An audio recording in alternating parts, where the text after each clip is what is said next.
शिलेला क्रांतीज्योती सावित्रीबाई फुले यांचा जन्म 3 जानेवारी 1831 रोजी सातारा जिल्ह्यातील नायगाव येथे झाला. त्यांच्या वडिलांचे नाव खंडोजी नेवसे पाटील व आईचे नाव लक्ष्मणबाई हे होते. त्यांचा विवाह महात्मा ज्योतिबा फुले यांच्याशी 1840 रोजी झाला. तेव्हा त्यांचे वय 9 वर्ष व ज्योतिबांचे वय 13 वर्ष होते. 19व्या शतक जर म्हटले तर स्त्रियांची अत्यंत भयंकर अवस्था. एका बाजूला पुरुषवादी वर्चस्व आणि दुसऱ्या बाजूला अन्याय रूढी परंपरेचा बळी अशा एक नाही तर दुहेरी संकटांमध्ये अडकलेली ही स्त्री. अशामध्ये स्त्रियांचा आत्मगौरव स्वाभिमान उद्ध्वस्त झालेला होता. पण सावित्रीबाईंनी सर्वांना एकच सांगितले की स्त्री ही अबला नाही तर खरी दुर्गा आहे आणि तिचा सन्मान ठेवलाच पाहिजे हे त्यांनी सर्व समाजाला सांगितले. सावित्रीबाईंच्या मनात एकच होतं की मुली शिकल्या पाहिजे. मुलगा जर वंशाचा दिवा होऊ शकतो तर मुली का होऊ शकत नाही? मुलगा जर दिवा होऊ शकतो तर मुली वात होऊन दाखवतील आणि दिवा वातच जर नसेल तर दिवा तरी काय प्रकाश देणार हे त्यांनी समाजाला सांगितले.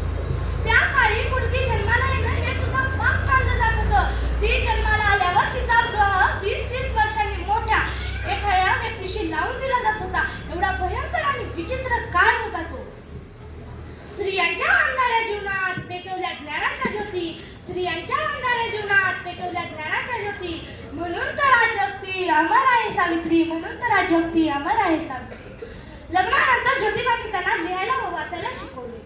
त्या काळी मुलींना मुंबईच्या बाहेर पडण्यास मनाई होती. एवढंच नाही तर चूल मूल एवढे स्त्रियांचे विश्व होते. समाजात मान वर करून चालण्यास सुद्धा मनाई होती. प्रवाहाच्या विरोधात जाऊन सावित्रीबाईंनी मुलींना शिकवण्याचा निर्धार घेतला. जमिनीची पाटी केली, काडीची पेन्सिल केली आणि अळी गिरवली. म्हणूनच मी आणि माझ्यासारख्या प्रत्येक मुली या ठिकाणी उभा राहून बोलू शकतात. सागराचे पाणी कधी अटणार नाही, माऊलीची माय कधी तुटणार नाही. एकच जन्म काय, हजारो जन्म जरी झाले तरी सावित्रीबाई तुमचे उपकार कधीच फिटणार नाही. सावित्रीबाई तुमचे उपकार कधीच फिटणार नाही. त्यांनी गोरगरीब विधवा व अनाथांना आधार दिला.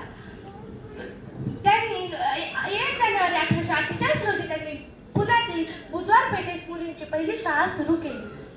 त्या पहिल्या मुख्याध्यापिका आणि पहिल्या स्त्री शिक्षिका झाल्या.